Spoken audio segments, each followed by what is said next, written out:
Sai Ram children, how are you all? Okay.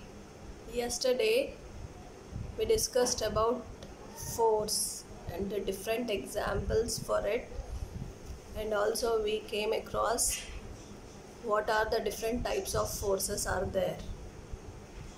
I hope you have read that lesson what we discussed. So whatever the class you listen, after listening, whenever you get time you try to read it. Okay. So today, and also I told you about the types of forces and what are the different types again in those types of forces. Okay. So first let us begin with the types of forces. We have seen that forces are of two types, contact force and non-contact force, which is also called as field force. Again, contact force are classified into four types. They are muscular force, force of friction, normal force and tension. And the field force or non-contact force are of three types. They are magnetic force, electrostatic force and gravitational force. So before we go for the types of forces, let us revise again definitions for contact and non-contact. Because if you know what is contact force, then only you can understand the types of forces. Okay. So contact force is a force which comes into exist or which results when the objects are in contact or when there is a direct physical contact between the objects. For example, if you brush your teeth, so you are applying force, you are pulling and pushing the brush on your teeth. So there is a contact between you and the toothbrush. So you are holding the brush in your hand and you are brushing. So you are applying force with your hand on the brush. So that is the contact force. You are in contact with the brush. Okay. So contact force is a force which results or which exists when the objects are in contact or when there is a direct physical contact between the objects. And non-contact force, this force results when there is no contact between the object. Okay, we have already seen example, bringing a magnet near a magnetic compass and put it near it. So when you bring a magnet near a magnetic compass, you can see there is a deflection in the magnetic needle of the compass. So there is no contact between the compass and magnetic needle. Then also you could see change in the magnetic needle, isn't it? So that is what happening in that case. So there is no contact between the magnet and a magnetic compass. Okay. So like that, contact force is a force which exists when the objects are in contact, and the non-contact force are results when there is no contact between the objects. I think now you are clear with the definition or with contact and non-contact force. Now let us see the types of force one by one. Okay. So under contact forces, the first force is muscular force. So generally daily we will be doing many activities, physical activities we will be doing at our home, anywhere. When you are in the school also you will be doing many activities.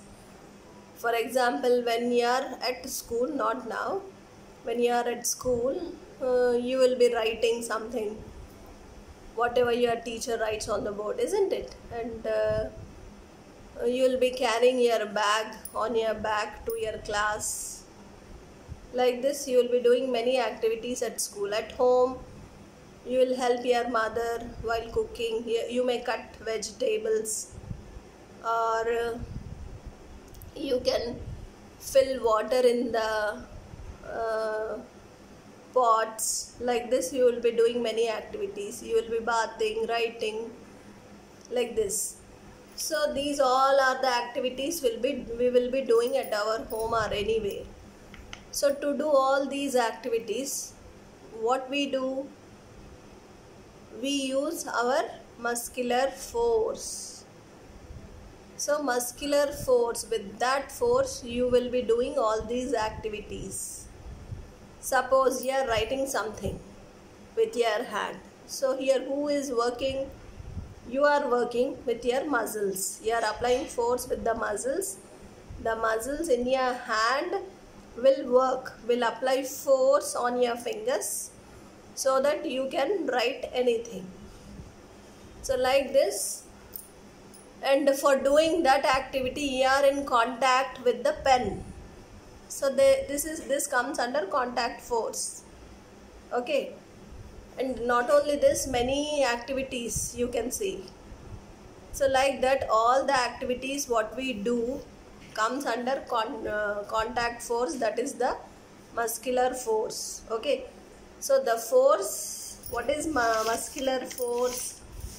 The force which we exert by using our body muscles is called as muscular force. So not only we, animals will also do some activities, isn't it? So to do those activities, they also use their muscles, muscular force to do the activity.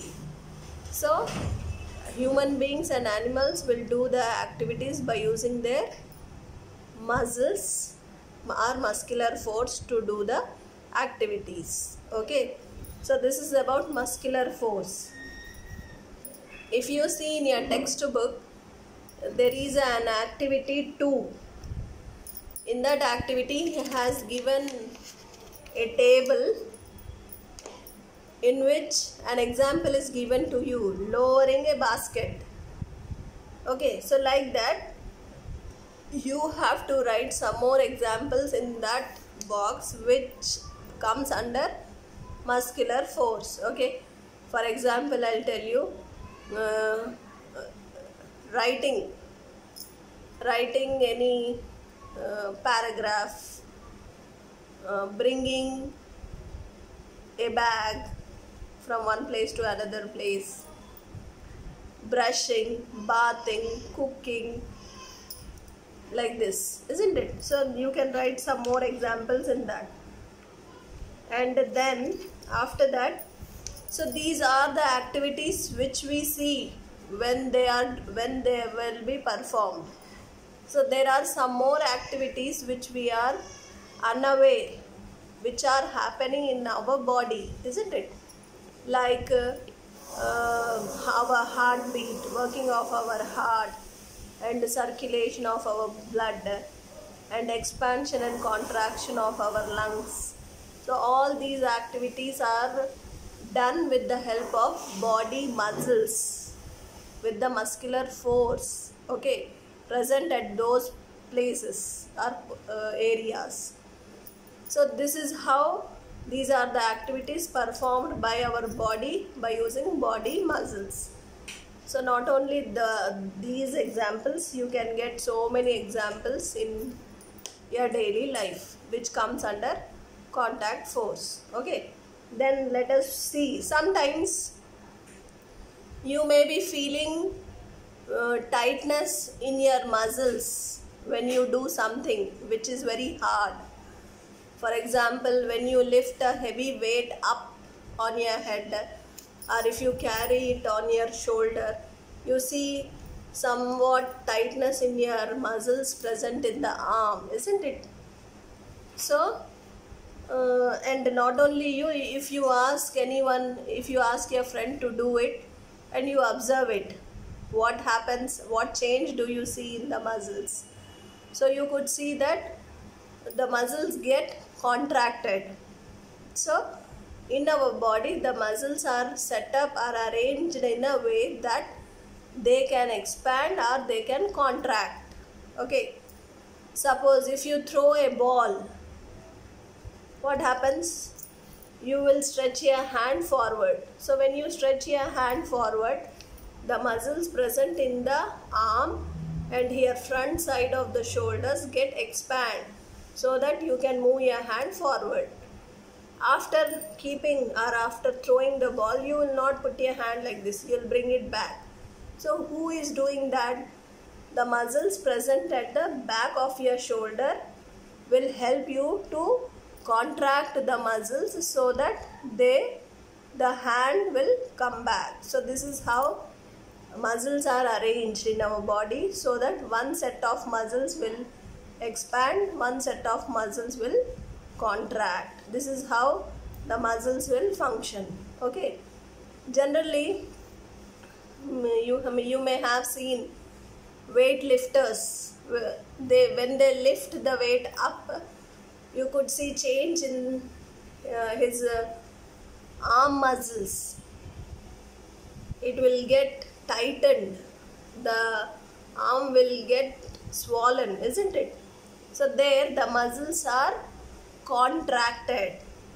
When he leaves the weight, they get expand or relaxed. Okay. So this is how the muscles will function. So what is a muscle?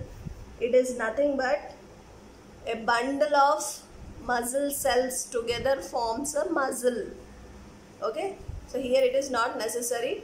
You just remember that muscular force is what?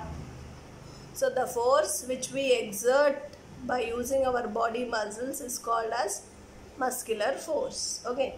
Then let us move on to next type of force, frictional force or force of friction. Most of you will come to your school on a bicycle, isn't it?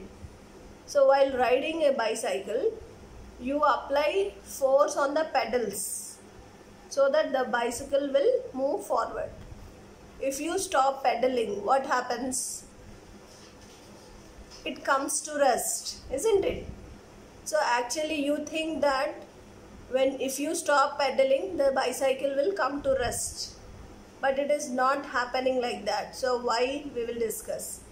And one more example, if you throw a ball on the floor, what happens? It moves forward for some time, slowly its speed decreases and slowly its motion becomes rest. It comes to rest.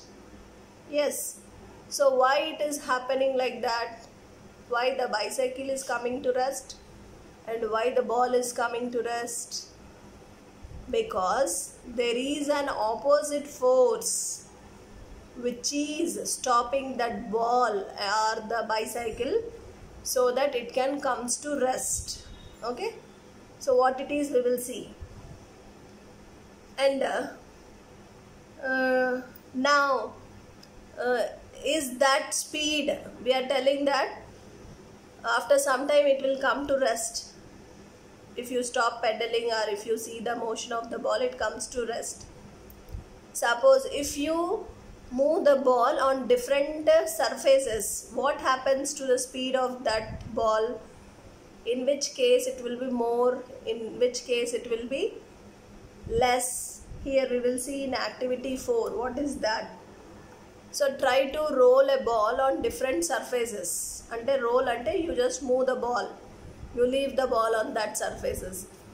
For example, you take a smooth road and you move the ball on the surface of sand, or you move it on the surface of rock, or you move it on the carpet. What do you observe?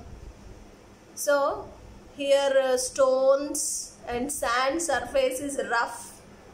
We know that there are two types of surfaces, soft and rough. So if you see sand and stone, those two surfaces are rough surfaces. So in those two cases, you could see that the ball will come to rest very quickly.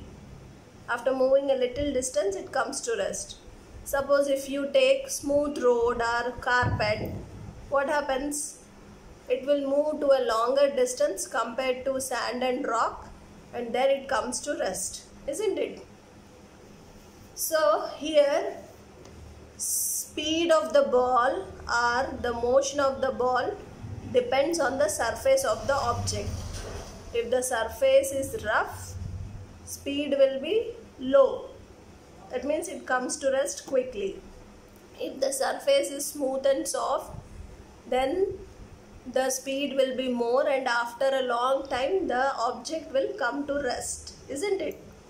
Okay, so we have here activity 5, you can see. So in this activity he is asking us to take a tray which has a soft surface. On that tray he is asking us to put 3 things. First an ice cube, in the middle a coin, and at last an eraser. Now slowly you lift the tray at one end where you kept all those 3 things. So what do you see? Which object will come first? Ice cube, isn't it? Ice cube will come first. Why? Because of the smooth surface. Both ice cube and the tray has a soft surface. That's why it comes into motion very faster than coin and eraser. Then comes what? Then coin starts to move. Then finally eraser. So eraser takes some time to come into motion. Why? Though the surface is soft, because the eraser surface will get interlocked with the surface of the tray. It sticks. So that's why it could not start its motion quickly. Okay. So here you can see, due to soft surface or smooth surface, how the objects have started to come into motion. Okay, this is this activity. So here he is asking us, do all the objects experience same resistance? Resistance ante what? It is nothing but the force which makes the object to come into rest. Okay, resistance or resistive force is nothing but the force which brings the object to come into rest. Aithe in these 3 cases, if you see in ice cube or coin or eraser, you could see that force of resistance is not same. Ice cube move faster and to a longer distance, coin move to a short distance and then comes to rest, and eraser, it gets interlocked with the tray, sticks to the tray, it could not move easily. So this is how there is a change in the force of resistance or resistance of the object. Okay, then next. So from all this discussion we can define what is friction. So friction or frictional force is nothing but resistance to the motion of the object. Okay, so friction is the resistance to the motion of the object, and friction makes the object resist, stops the motion of the object. Okay, so now generally in rainy season you will be seeing we will slide when you walk through the slippery surface. You slip, isn't it? So there what is happening? How will be the force of friction? It will be less. That's why you get slipped and you may fall down. And in bathrooms also nowadays we have so polished tiles or surface. So if there is water on the surface and if you do not look at it, you may slip and you may fall down. So there in that case also force of resistance is less, frictional force is less. That's why you may fall down. And you may see skidding of the vehicles during rainy season, so due to which many accidents will occur, isn't it? So these all are happening due to friction or force of resistance. Okay, and next, so what is the direction of this friction? This frictional force direction will be always opposite to the direction of the motion of the object. Suppose I am walking in forward direction. So how will be the frictional force to me? It will be in opposite direction. Suppose a ball is moving in front of you. So it comes to rest. So why it is coming to rest? Because there is an opposite force on the ball which makes the ball to come to rest. So friction ante enti ante, that is a opposite force which makes the object to come to rest. Move అయ్యే object ని rest లో తీసుకొస్తుంది. Okay, so force of friction is a resistance force on the other object, and it will be in opposite direction to the motion of the object. So friction చెప్తున్నాం. Suppose if there is no friction, what happens? It will be very dangerous. Why? Because suppose you are writing something, if there is no friction, when you start writing, you cannot stop your writing. Your hand will be moving continuously. Suppose you are walking, you will be walking continuously. Suppose your car is in motion, though you apply brakes, it will not come to rest, because friction is the opposite force to the motion which brings the object to come into motion. Suppose there is a ball which is in motion. If there is no friction, it will continue its motion, it will never stop. Okay, so this is about frictional force. Then next, let us see about the third force, that is normal force. Suppose there is a table and there is a book on the table. So will the book falls down? It doesn't, because the table is supporting the book so that it could not fall down. Suppose suddenly the table has disappeared. What happens to the book?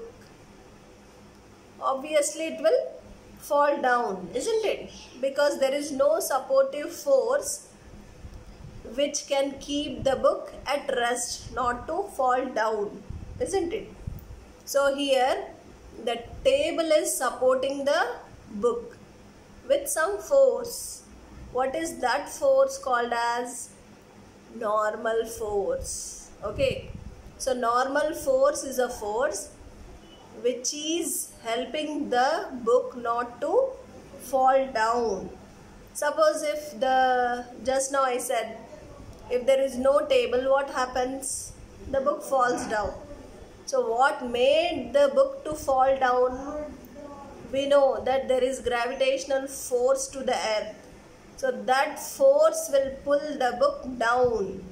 We know all the objects which are thrown up, they all have to come down because of the gravitational force. So like that, if the table disappears suddenly, the book will fall down. It won't go up. Okay, so it falls down due to the pull of the earth, due to gravitational force of the earth which pulls down.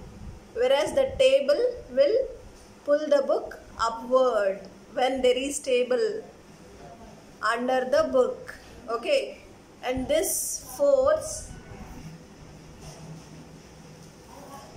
suppose if this is a book, okay, this is a table.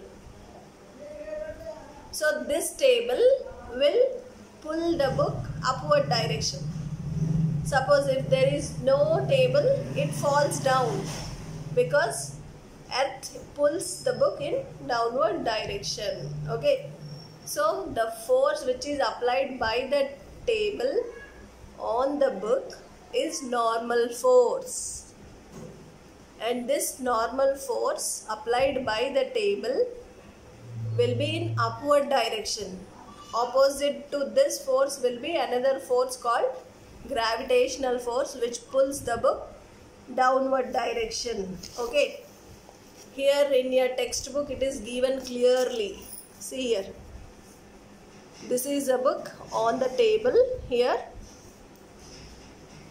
So there is a downward force. You can see here there is a downward force which is in downward direction, and there is a upward force applied by the table on the book in upward direction, and this force of gravity will be in downward direction. Okay, and how is the force? It is normal. It is perpendicular to the surface of the table or the book. Okay, so the force which is normal,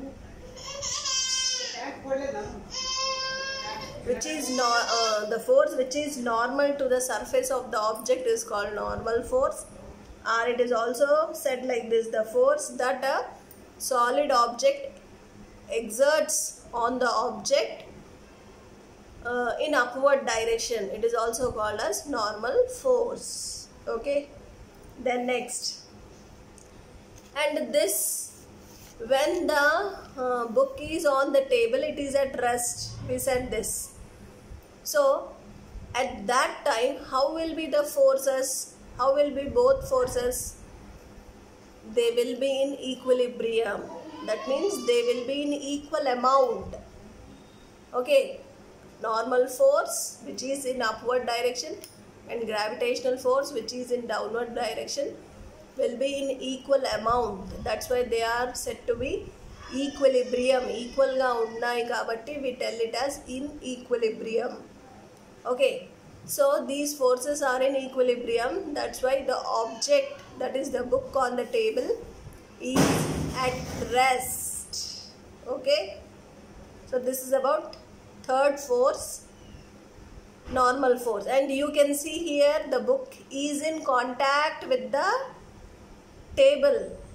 Table is applying force on the book, which are in contact with each other. That's why it comes under contact force. In case of frictional force also, suppose a ball is moving on the surface, ball is in contact with the surface. Okay, so the surface will apply frictional force on the ball in opposite direction, so it comes to rest. Okay, now the last force is tension.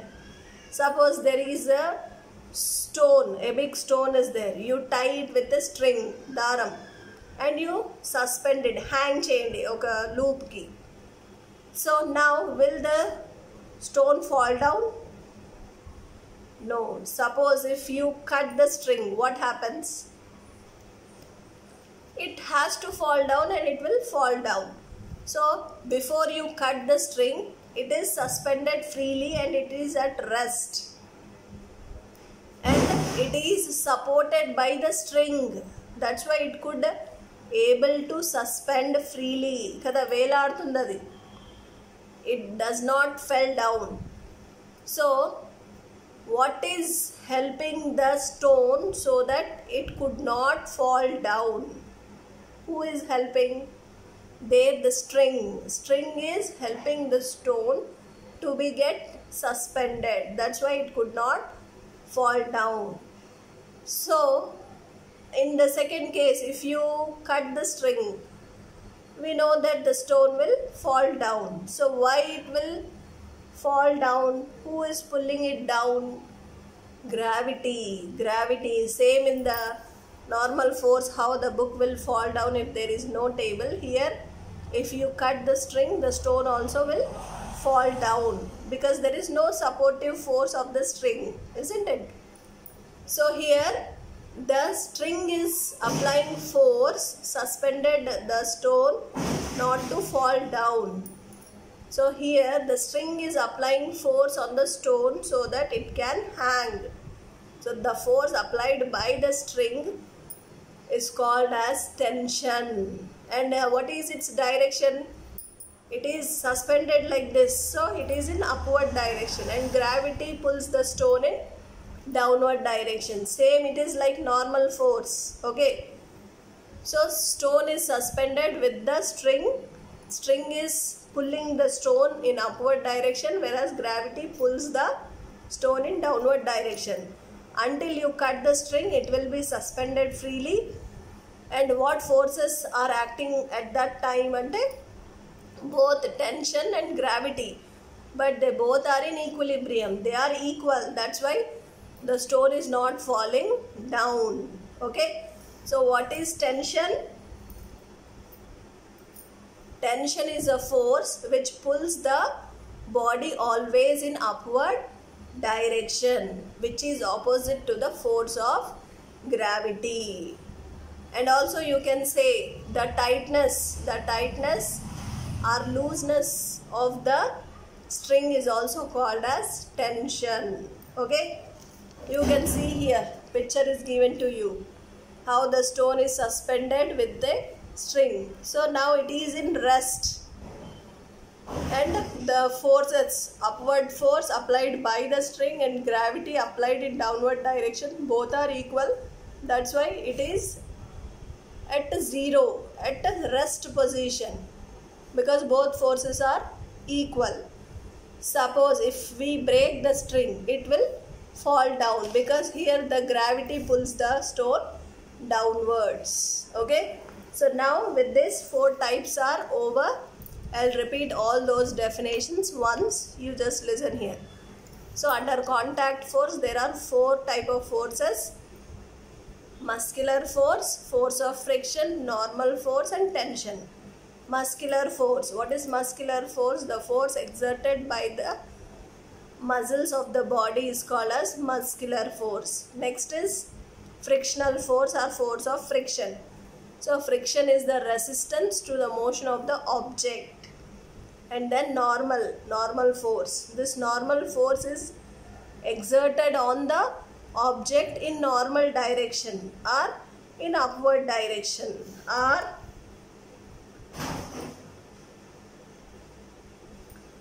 any solid surface which exerts force on the object in upward direction in normal direction is called as normal force. And this normal force will be opposite to the direction of the gravity. Okay, and finally 4th one, tension. The force exerted by the string on the object in upward direction opposite to the direction of the gravity is called as tension, or the tightness or looseness of the string is also called as tension. These all forces comes under contact force, because in first case muscular force, body muscles are applying some force to do the activity. Suppose for writing something you have to hold the pen. So you are in contact, your muscles are in contact with the pen. So contact force. Then force of friction. Suppose a ball is in motion or you are walking. So your foot is in contact with the earth surface. So surface will apply frictional force on your foot. So you are in contact with the surface. Third one, normal force. Book on the table. So book is in contact with the table. Table is applying force on the book in upward direction opposite to the force of gravity. Last one, tension. String is tied to the stone. So string is in contact with the stone and the string applies force on the stone to be hanged freely. So there the string is applying force on the stone. So this is also a contact force because string is in contact with the stone. Okay. So these are the 4 types of forces under contact force. In next class, we will come to know the types of forces under non-contact force. Okay. So listen this video carefully, and after listening, you read. Please read the lesson up to where we completed.